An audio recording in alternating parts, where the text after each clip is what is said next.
The first time I watched someone die on Ward 7B, there were 12 people in the room, and not one of them thought it was a crime scene.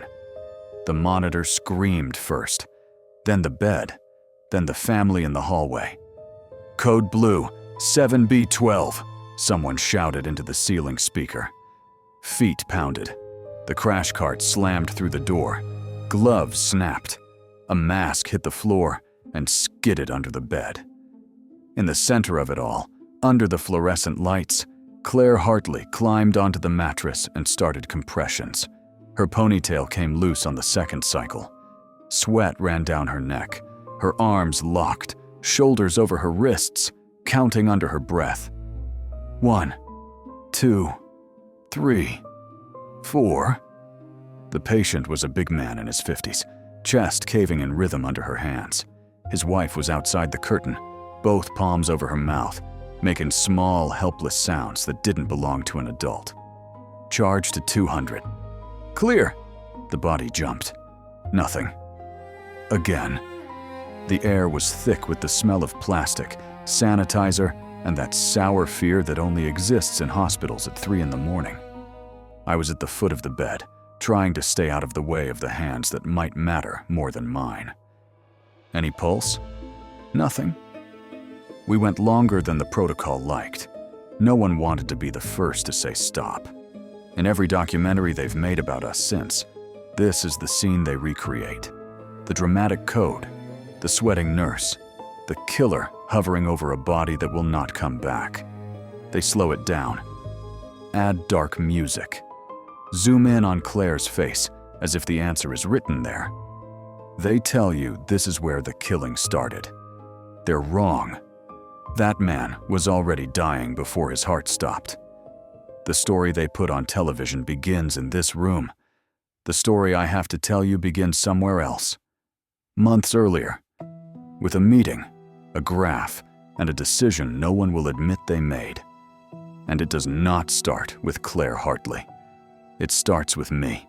By the time the world met the angel of Ward 7B, she was already a monster. Not in person. On screens. Her mugshot ran under every headline.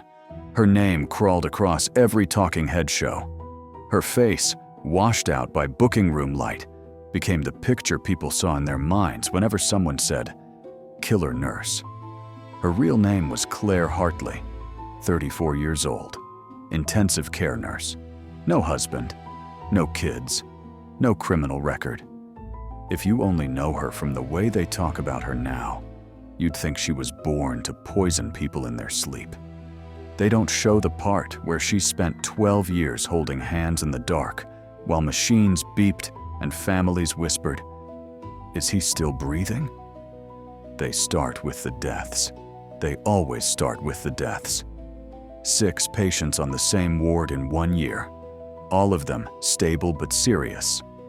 All of them gone in the space of a few minutes, on shifts where Claire was either primary nurse or close enough to touch the IV pumps. The papers said, "Mysterious spike in fatalities." The prosecutors said, "Pattern." The public said, "Monster." The jury took less than 5 hours. Now she is serving multiple life sentences in a concrete box, and as far as the world is concerned, the story is clean. A quiet nurse snapped. She played God.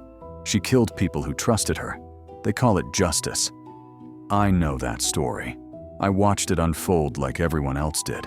Press conferences, leaked charts, a senior doctor on the stand, drawing lines between dots on a timeline until everyone saw the picture they wanted to see. I work in the same hospital, same corridor, same humming lights, same stale coffee. And I know something almost no one outside these walls knows. The picture they drew of Claire Hartley is clean. Too clean. Because the deaths on Ward 7B didn't start with her. They started with the numbers. The winter everything began. The hospital was full of flu and fear. You could taste it in the air.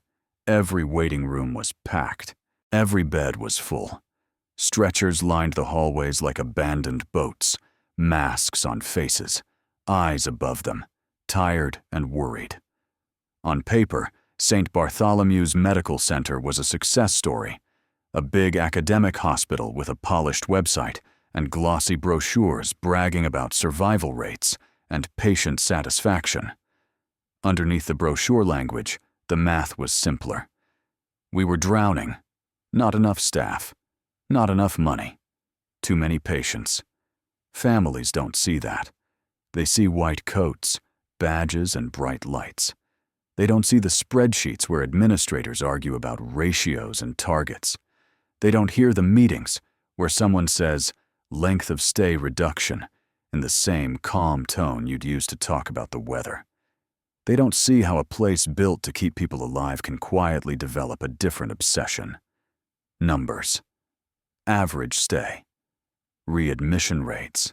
Mortality curves. On a monitor in the conference room, all of it looks so beautifully abstract. Here's where we want the line to go down, someone says, circling a peak on the slide. Here's where we're failing. That winter, a red line on one of those graphs went the wrong way. Ward 7B, our ward, was dragging the hospital's survival statistics down. Too many old, complicated, expensive patients staying too long. Too many ventilators. Too many infections. Too many families who refused to let go. Every Monday, we sat in quality review while our manager clicked through slides. This unit, she said, tapping the screen, is costing us.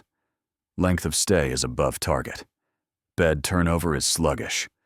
We're holding patients who could be transferred or managed differently. She never finished that sentence. She didn't have to. We all knew what managed differently meant. More pressure on families. More gentle speeches about quality of life and what your father would have wanted. More compassionate extubations to free up beds. No one ever said, "We need more people to die faster." They didn't have to say it. You could feel it in the room every time a long-term patient finally passed. An almost guilty exhale from the bed management team. "One more bed free," someone would murmur at the nurse's station. "We can move someone out of the hallway." Numbers. Always numbers. Claire was very good at stopping people from becoming numbers too soon. That was her problem. She wasn't the nurse making lip-sync videos in the break room. She wasn't the one all the residents flirted with. She was the one you gave the patients that scared you. The septic shock who might crash at 3 a.m. The frail old woman whose blood pressure refused to behave. The middle-aged man who'd been on a ventilator for weeks and didn't know how to let go. I watched her work for years before anyone outside the ward knew her name. She had habits. She triple-checked every medication. She taped down every line exactly the same way. She kept her hair pulled back in a tight bun, a halo of frizz escaping after 12 hours under dry, recycled air. Families loved her. "You're the only one he listens to," they'd say, catching her arm in the hallway. "He calms down when you talk to him." Doctors trusted her. "Call me if you see anything," they'd say, "even a feeling." She did. She saw things other people missed. She caught a tiny change in a heart rhythm before it became a cardiac arrest. She noticed a subtle confusion that turned out to be the first sign of a brain bleed. On the whiteboard, where we wrote, "Primary nurse," next to each bed, her name appeared again and again beside the sickest. "I don't know how you do it," one of the younger nurses said once, half admiring, half exhausted. "My patients see my badge and decide it's time to go." Claire smiled, a tired quirk at the corner of her mouth. "They're not supposed to die," she said. "Not if we can help it." Later, when the story started, people quoted that line like it meant something else, like it was a warning. To me, it still sounds exactly the same. Complicated. The first death that would end up circled in red on the prosecutor's slides didn't look like anything at all when it happened. His name was Joseph Lang, 81. Widower. Chronic lung disease. Weak heart. Bad kidneys. The kind of chart that made new residents sigh. He'd been on 7B for 3 weeks with pneumonia, Too sick for the regular floor, not quite sick enough for the ICU. Every day we told his daughter the same thing. He's fragile, but we're doing everything we can. She sat by his bed 12 hours a day, knitting. She knew every nurse by name, brought cookies, apologized for being a bother every time she asked a question. On a Thursday morning in February, Joseph started to slip. His oxygen levels dipped. His blood pressure wobbled. His fingers trembled when he reached for the call button. Claire was his primary nurse. She increased his oxygen. She paged the resident. She drew blood, checked labs, palpated pulses. Calm, steady efficiency, the kind that makes families think, if anyone can save him, it's her. When I rounded on him in the afternoon, he was tired, but awake. "Doc," he rasped, "you gonna get me out of here before my birthday?" "We're trying, Mr. Lang," I said. "One day at a time." That night, Claire stayed over her shift to help the night nurse settle him. She checked his lines one more time before she left, wrote her notes in small, neat handwriting. At 2:17 a.m., his heart stopped. The monitor alarm shrieked. Nurses ran. The crash cart slammed through the door. Compressions, meds, shouted orders. Nothing. We called the time of death at 2:34. On the form, under cause, the attending wrote what everyone expected. Acute respiratory failure in the setting of severe chronic illness. His daughter sobbed in the hallway. Claire held her shoulders and whispered, "I'm sorry. I'm so sorry," into her hair, until the sounds turned into silence. No one circled that line that night. An old man died in a hospital bed under fluorescent lights. That happens every day. If he had been the only one, no one would ever have said Claire's name outside that ward. But he wasn't.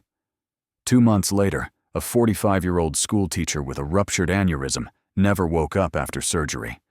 She spent weeks on a ventilator. Her husband camped in a plastic chair at her bedside and refused to believe probabilities. "They said she has a chance," he kept telling us, as if repetition could bend math. She coded at 3 a.m. No one blamed Claire. A few weeks after that, a 62-year-old salesman with post-op complications chased blood clots and infection until his heart decided it had had enough. He got worse right after a medication change. The pharmacy blamed the surgeons. The surgeons blamed the underlying disease. The family blamed God. On paper, each death made sense. Sick people die. That's part of what hospitals are for, not just to save, but to manage endings. But if you pull the camera up and look at the ward from the ceiling instead of the bedside, patterns start to appear that no one at eye level sees. Someone saw them. Not one of us. Not a doctor. Not a nurse. A statistician in a windowless office downtown, staring at a spreadsheet of quarterly mortality for every ward in the city. 7B looks odd, he wrote in a report none of us saw. Higher than predicted mortality given case mix, worth further review. The report went up the chain. Director of Quality, Chief Medical Officer, Risk Management. Emails flew. Meetings were scheduled. People who never set foot on the ward printed out charts and circled things in red. At first, they assumed the obvious. Maybe the staff on 7B were exhausted or sloppy. Maybe we were cutting corners. Maybe our documentation was bad. They sent observers, clipboard people. They watched us hang antibiotics and check wristbands and turn patients so they wouldn't get bed sores. They timed how long it took to answer call bells. They checked hand hygiene compliance. On paper, we looked fine, too fine. It's easier to believe in laziness than in malice. No one wanted to say it out loud, but the question hung in the air like a smell. What if someone on that ward isn't just doing their job badly? What if someone is doing something on purpose? The first time they called everyone on B into the conference room, it felt like a school assembly after a fight in the hallway. We crammed into plastic chairs, coffee, stale donuts, the air thick with deodorant and dread. The hospital's chief medical officer stood at the front. Beside him, a woman from risk management and a man in a suit we didn't know yet. The man had the kind of posture you don't get from 10-hour shifts on your feet. "I'm Ethan Cole," he said, "external consultant." Polite code for investigator. They talked about statistical anomalies and unexpected variance in outcomes. They stressed that no one was being singled out, but we all heard the lie underneath. They were looking for someone.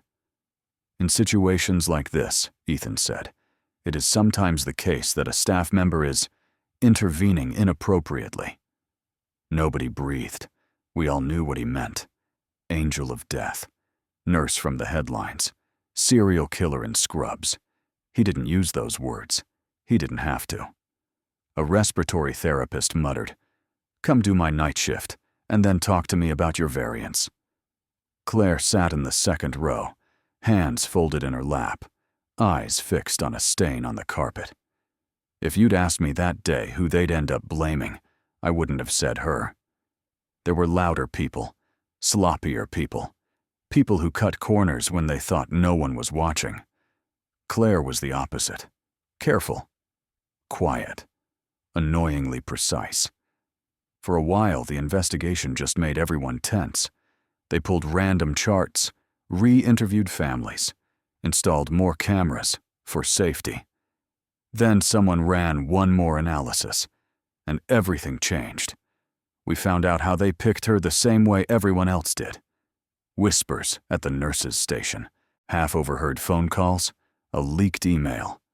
One of the analysts had made what he called a coincidence map. Every unexpected death on 7B over 12 months, every staff roster, every badge scan into the medication room, every chart update in the hour before a patient crashed. Hundreds of data points. In that mess, one name lit up more than any other. Claire Hartley, primary or secondary nurse in 6 out of 8 flagged cases. Last to document before the code in 5. Scanned into the med room within the hour in all 6. Statistically improbable, the consultant called it. To administrators and prosecutors, that sounded like destiny. To the public, once the story leaked, it sounded like proof. For people who have never set foot on a ward like ours, it was an easy picture to accept.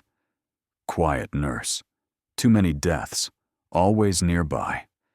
They never asked the more boring question. Who do you assign to the sickest patients, night after night? The good ones. The careful ones. The ones you trust. In a place where the sickest are also the most likely to die, of course her name appeared on those charts more than anyone else's. But trust and triage doesn't sell ads. The headline wasn't, "Understaffed hospital and bad luck create tragic cluster." It was, "Police investigate nurse in mysterious hospital deaths." From there, it felt like watching a slow-motion avalanche you couldn't stop. Security escorted her out, pending investigation. Families were called and asked leading questions about anything unusual. Every normal thing she'd ever done, closing a curtain, turning off an alarm, walking into a room alone, was rewritten as sinister.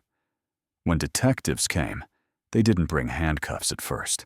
They brought stories. These patterns, these families, this one nurse always there. They asked other nurses, "Have you ever seen Claire do anything strange?" Then sat in silence until ordinary irritations turned into dangerous-sounding sentences. She liked when things were calm, someone said. Maybe too calm. She got upset once when a really sick patient suddenly improved. She said, "Great, now we're going to torture him another week." Gallows humor. The kind you hear in every ICU on Earth. Cut, isolated, repeated into a microphone. It turned toxic. Eventually, they brought the handcuffs. They came for her on a Tuesday. She was midway through a shift, hanging antibiotics on a septic patient, who would go on to outlive half the people who judged her. They took her past the nurse's station, past the whiteboard, where her name was still written next to 3 beds, past relatives who stared, confused, at the sudden flash of uniforms. We watched her go and no one knew what to say. Some people were sure they had just seen a murderer taken off the ward. Some were sure they had just watched a scapegoat go to hell. Most of us were in the worst place of all. We didn't know. And uncertainty is a vacuum stories rush in to fill. The police filled it with charts and timelines. The hospital filled it with statements about commitment to safety. The media filled it with ominous music and animated graphics. Claire filled it with silence. No teary TV interview. No screaming denial. Just a quiet, not guilty in court, and a stare that never quite met anyone's eyes. They said that meant guilt. Maybe it meant something else. Her trial gave the world the neat story it wanted. The prosecutor stood up in a packed courtroom and talked about trust, about IV lines, about playing God. He showed graphs, enlarged medication logs, photos of 6 patients on ventilators, stolen from family social media. Each of these people, he said, came to St. Bartholomew's to be saved.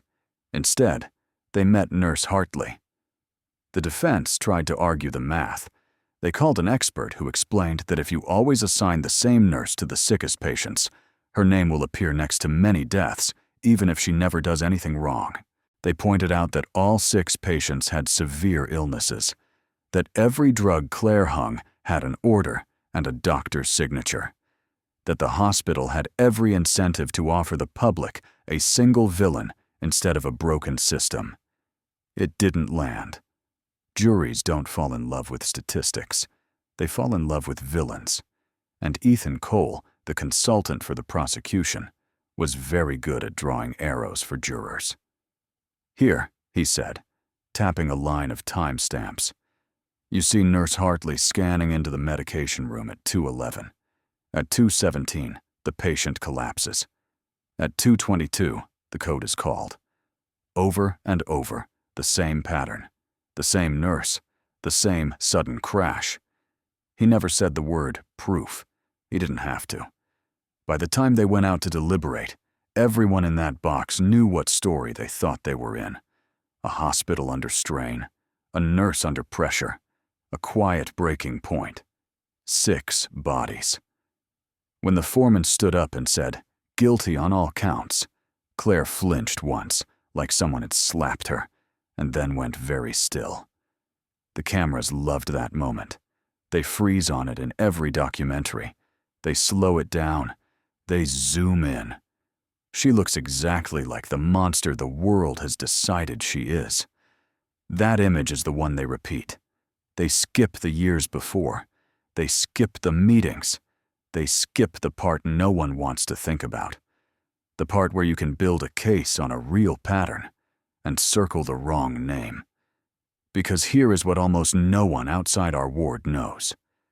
Those 6 patients, the ones she is serving life for, they were not the first to die in ways that didn't quite fit. And the map the prosecution made for the jury, it was real. He just stopped tracing the line too early. It should never have ended on Claire Hartley. It should have ended on mine. The visitors always want to know the same thing. Did you ever see her do it? They ask. Sometimes it's a documentary crew. Sometimes a lawyer, years too late. Sometimes a podcaster with tired eyes and a brand new microphone. They all circle back to the same question. Did you ever see Claire kill anyone? I always tell them the truth. No, I say. I never saw her kill anyone. They hear what they want in that answer. Some hear, she hid it well. Some hear, he's protecting a friend. Some hear, he's in denial. No one ever hears the other meaning. I never saw Claire kill anyone because those weren't her deaths. They were mine. The first time I killed someone, it didn't feel like killing. Not in the way people imagine when they hear that word. No knife, no pillow, no whispered apology. just a hand on a pump and a decision. His name on the chart was Arthur Price, 76 years old, stroke, pneumonia, kidneys failing. He had been on Ward 7B for 19 days, the kind of patient who makes administrators grit their teeth, too sick to transfer, too stubborn to die. He drifted in and out of consciousness, tangled in tubing and tape. Machines beeped around him. His daughter slept in a chair most nights, neck bent, chin on her chest. We had done everything, every antibiotic, every adjustment, every family meeting. The last one had been 3 days before. We crowded into a tiny relative's room, the attending, a palliative care doctor, Claire and me. Coffee smell, thin walls, a box of tissues already half empty. "We're concerned that we're prolonging suffering without meaningful recovery," the attending said gently. "If his heart stops, bringing him back might only extend this state." His daughter shook her head before he finished. "No DNR," she said. "He's a fighter. You said he survived the last stroke. He can survive this. I'm not signing anything that sounds like giving up." Afterward, in the nurse's station, the attending ran a hand down his face. "We're going to be coding a corpse," he muttered. "We're doing this for her, not for him." He wasn't wrong, but the numbers didn't care about right or wrong. On the quality review slide deck, Arthur wasn't a man. He was a line on a graph that refused to go where the arrow pointed. Long length of stay. No discharge date. Another red dot for Ward 7B. The Monday after that meeting, our manager clicked to the next slide in the conference room. "Outliers like this," she said, tapping his anonymized case number, "are killing our stats. There are dozens of them hospital-wide, but this unit is carrying more than its share." She looked at the attending. "We need to be more proactive about goals of care conversations," she said, "about not defaulting to full code indefinitely. We have to make hard decisions." She glanced at me when she said it. Later, in the hallway, she stopped me. "You're good with families," she said. "They listen to you. They believe you. We need you to lead more of those conversations. Honestly." "Honestly." I nodded. What I didn't say was, "We've tried honestly. It didn't work." The night Arthur died was loud. Alarms. A transporter arguing with radiology on the phone. Someone vomiting in the next room.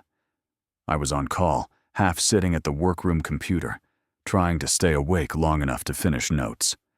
Claire walked past my door. "Arthur's worse," she said quietly. "Blood pressure's sliding. We're on maximum support, and it's not holding." "You called the attending?" I asked. "Paged twice," she said. "He's covering the ICU and the ER overflow. He's 3 codes deep. He said to Trend Labs and call if he loses pulses." She hesitated. "He's gasping," she added. "Not the usual way. Agonal. It's bad." I followed her to the room. Arthur looked like every dying man looks if you've seen enough of them. Gray skin, mouth open, eyes half closed, not quite seeing the ceiling. The monitor numbers rolled the wrong way.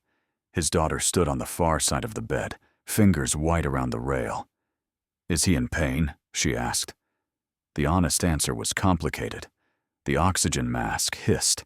The morphine drip ran. The muscles in his neck strained with each breath. "We're doing everything we can to keep him comfortable," I said. She nodded, tears pooling. "Don't let him suffer," she whispered. "Please. I don't want him to suffer." I looked at the pump. Low-dose morphine. Enough to dull perception, not enough to take away the fighting.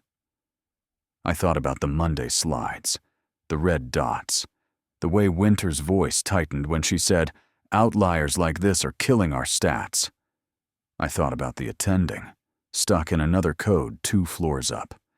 I thought about Arthur's heart, clinging to a rhythm for a daughter who couldn't let go. And then I did something I could justify 100 different ways, if anyone ever asked.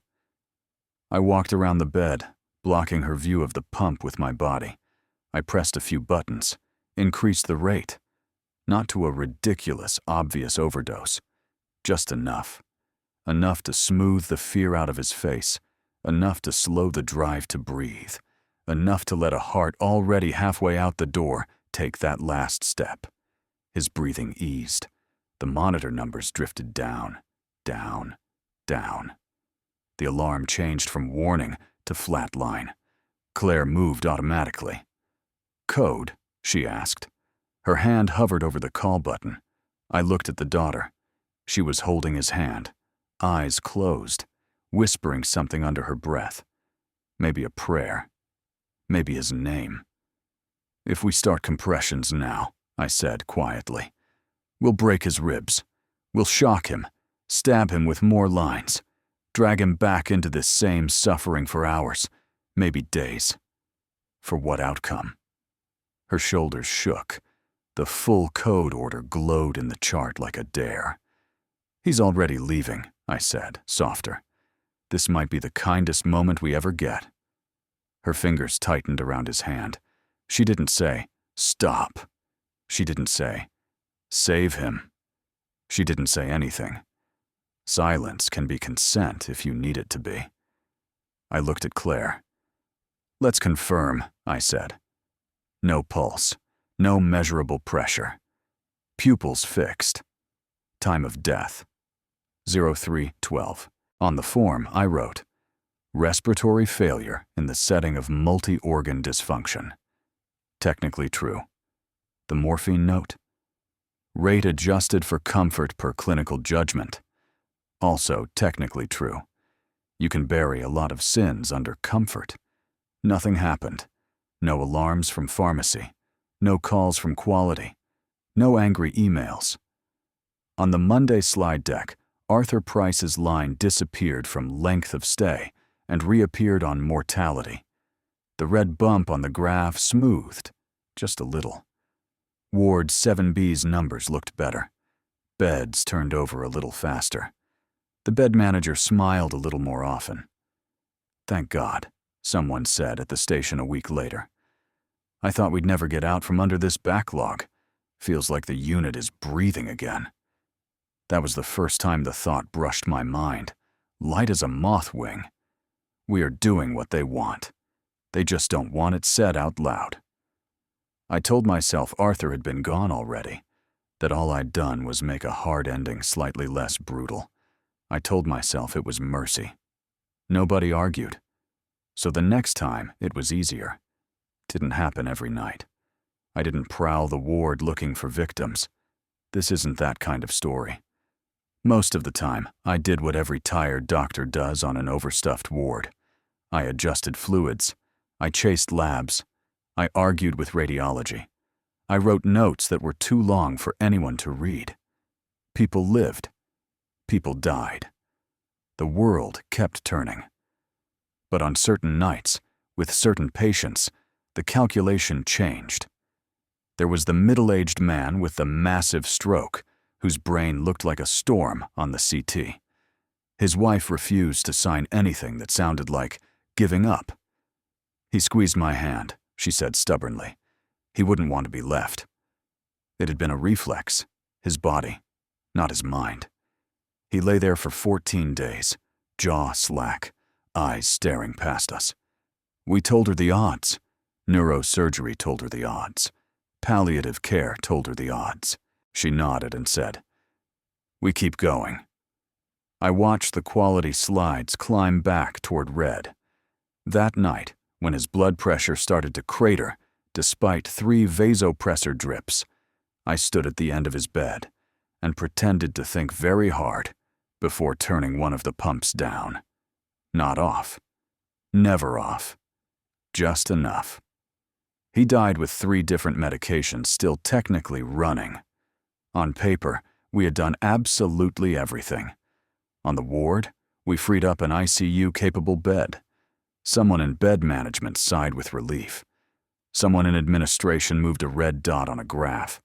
And I told myself, again, that I hadn't killed him. The stroke had. I had just not fought quite as hard as I could have. Mercy, efficiency, systems thinking. Pick whichever word lets you sleep. If this were a different confession, this is the part where I would tell you I spiraled. That once I crossed the line, I couldn't stop. That I started killing for fun. That I heard voices. That would make it easier to believe. What actually happened is worse. Nothing spiraled. The line just moved. At first, my mind kept a list. The old, the incurable, the ones whose families were breaking under the weight of the waiting. I could tell myself stories about each of them. He wouldn't have wanted this. She told us she was tired. This is what I would want if it were me. The more the numbers improved, the easier it got to believe that story. Ward 7B's mortality curve bent toward acceptable. Average length of stay dropped. We got praise at staff meetings. "Whatever you're doing on 7B," someone from administration said once, smiling, "keep it up. Your outcomes are finally aligning with the model." He clapped my shoulder on the way out. "Your leadership down there is making a difference." Leadership. They had no idea. Or maybe they did, and chose not to look too closely. Willful blindness is the hospital's favorite drug. If the story had stopped there, if the numbers had smoothed, and the bodies had blended into the background noise of a busy medical center, you never would have heard my name or Claire's. Hospitals have been killing softly for decades in the space between comfort care and everything. We just don't usually admit it. What changed was the spreadsheet. Some analyst downtown, loyal to math instead of mood, ran a model. Ward 7B still looked off, higher than predicted mortality given case mix. The report went up the chain, and for the first time, someone with power asked out loud, "What if this isn't just system-level stuff? What if there's a person at the center of this?" They were right. They just picked the wrong person. You already know how they picked Claire. The coincidence map, the badge scans, the timestamp lines. Her name glowed because she was good. She was always assigned to the sickest, the ones I was most likely to help along. If you're tracing patterns from far away, you don't see intention. You see proximity. Who wrote the last note? Who scanned into the med room? Who was standing closest when the monitor screamed? The first time Ethan Cole showed me the draft of his risk analysis, he did it like he was asking my opinion on a weather report. We were in his temporary office, a stolen exam room with a laptop on the bed and charts pinned to the curtain. "I want a clinician's view," he said. "Does this make sense?" On the screen was the now famous graph. Columns for each staff member, dots for each death, red circles around one name, Claire's. "That's a lot of overlap," I said, keeping my voice even. "Statistically improbable," he said, clearly pleased with the phrase.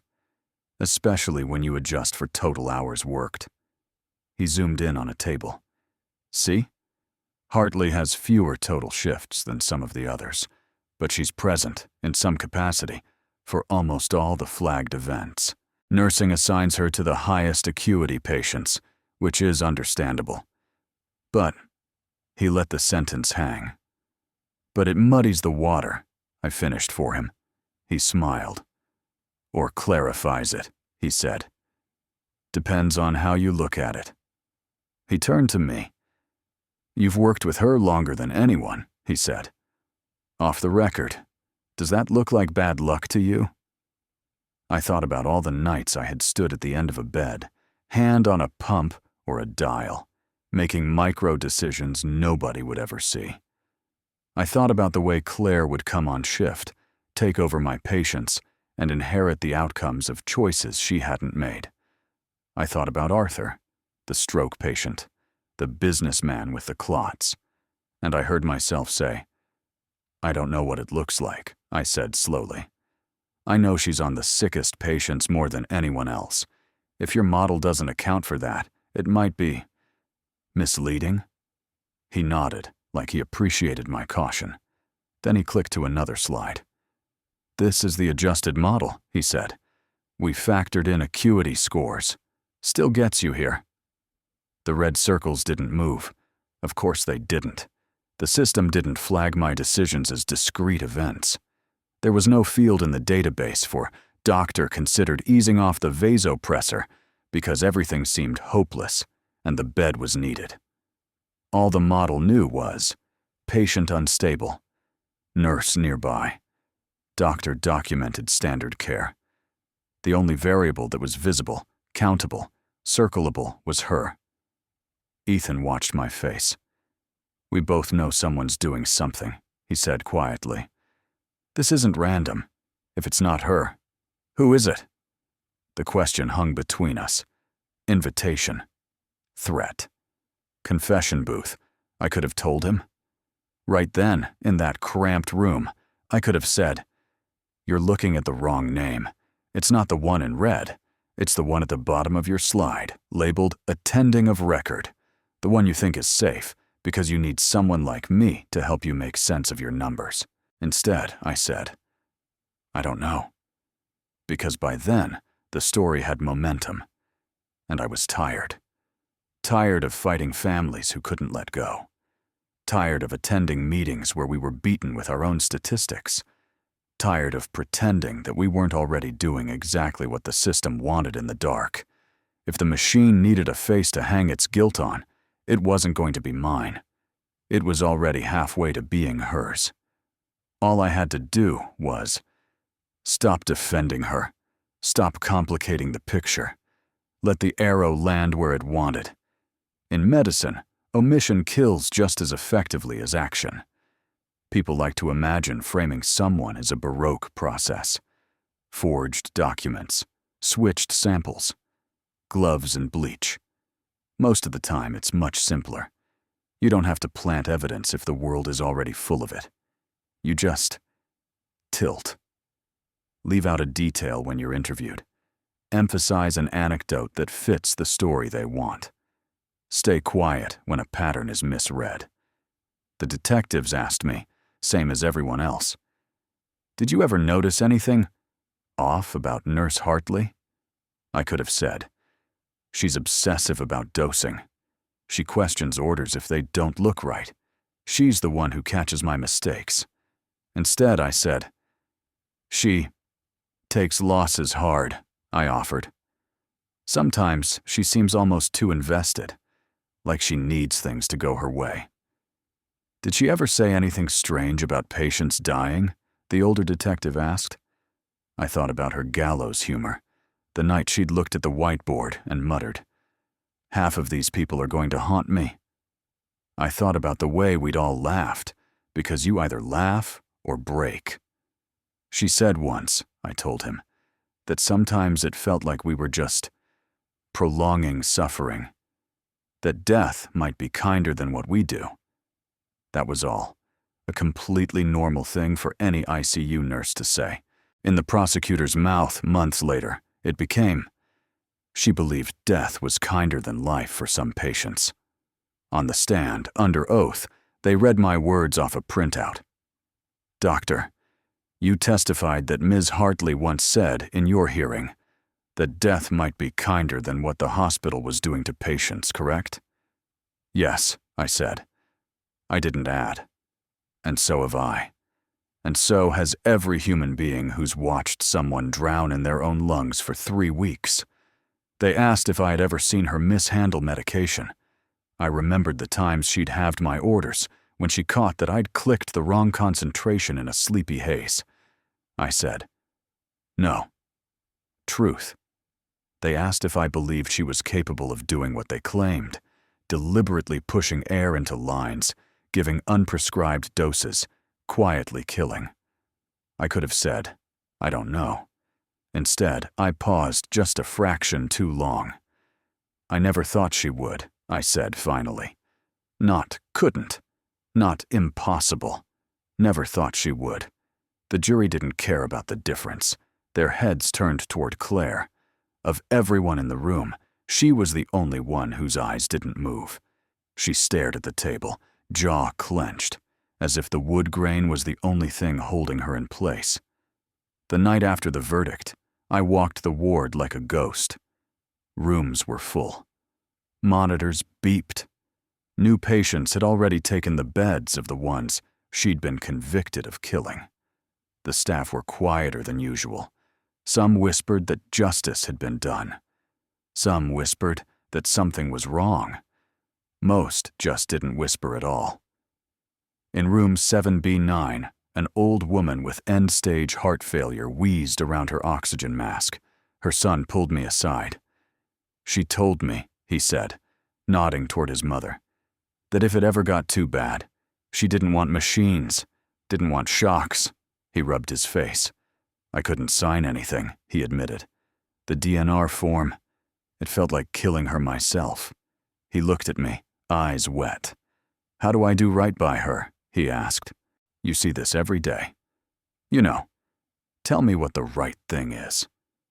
I looked at his mother, at the monitors, at the pump, at the bedboard in the hall, at the little graphs on my phone from the hospital dashboard app, showing length of stay and bed occupancy. Then I looked back at him. "What she told you," I said quietly, "matters more than how the form feels." He nodded, lips pressed together. His hand shook when he signed. Later that night, when her numbers slid, when the alarm screamed, when the other nurse in the room looked at me with a question in her eyes, I did nothing. I didn't dial the drip up or down. I didn't shout for the crash cart. I just watched. The line went flat. We called the time. On the form, the attending wrote, "Peaceful natural death in accordance with patient and family wishes." We told ourselves a beautiful story about dignity. The graph told a beautiful story about efficiency. And somewhere, in a concrete cell, a woman who had never killed anyone counted the cracks in her ceiling and tried not to think about all the deaths that had been hung around her neck. Sometimes, late at night, I try to count the ones that are mine, not the deaths that would have happened anyway. The ones I tipped. Arthur. The stroke. The businessman. The heart failure. The COPD patient I extubated 5 hours earlier than I probably would have if there hadn't been 3 ambulances backed up in the ER. If you asked me on the record how many people I've killed, I would still say, none. I provided appropriate end-of-life care. If you asked me here, like this, with no jury and no cameras, I would say, enough. Enough to bend a red line on a slide. Enough to make a ward look like a success story. Enough to need a monster more obvious than the system, so that no one would have to look at what we were actually doing. Claire made a perfect monster. Quiet. Forgettable. Statistically improbable. People like neat endings. They like a bad person in handcuffs more than they like a spreadsheet with red arrows and a note that says, "Your incentives are killing people." So they put her in a cage and left people like me standing in fluorescent light, telling families we had done everything. If you're waiting for the part where I get caught, you're going to be disappointed. There is no brave journalist in this story who connects the dots. No last-minute appeal. No blinking cursor over my confession as I hit send to a prosecutor who gasps and orders my arrest. The hospital had its scandal. The public had its villain. The machine reset its numbers and moved on. Ward 7B still fills and empties. Patients still come in on stretchers and leave in hearses or wheelchairs. Nurses still make dark jokes at 3 in the morning to keep from crying. Doctors still sit in tiny relatives' rooms and talk about statistics in soft voices. The only thing that really changed is that now, when the numbers start to climb the wrong way, there's an easy story ready to plug in. "Remember the angel of Ward 7B?" someone will say at a conference table tapping a slide. "We have to watch for that. We can't let that happen again." They say that like they mean her. They never mean us. They never mean the meetings, the subtle pressure, the quietly celebrated deaths that free up beds. They certainly don't mean me. I am still here, passing through rooms, adjusting pumps, writing notes that say things like, "Patient appears comfortable," and "Family understands prognosis." Sometimes, when a chart is particularly heavy, when a case is especially hopeless, a nurse will corner me at the station. "Doc," she'll say, "we're just torturing him now. Wouldn't it be kinder to—" She doesn't finish the sentence. I know how that sentence ends. I've lived in it for years. "Yes," I say, if the conditions are right. "Let's make sure he's comfortable." We both understand what we're doing and what we're not saying. Later, when the monitor goes quiet, when the family sobs, when the bed manager updates the board, someone might think, fleetingly, "This feels familiar," like a story they saw on TV once, about a nurse, about a ward, about a monster. They never think to look in the mirror. They never think to look at the man standing at the foot of the bed, hands in his pockets, watching the line go flat. The man you've been listening to this whole time. You came here to hear about a killer nurse. You got what you wanted. You just didn't notice where the story ended.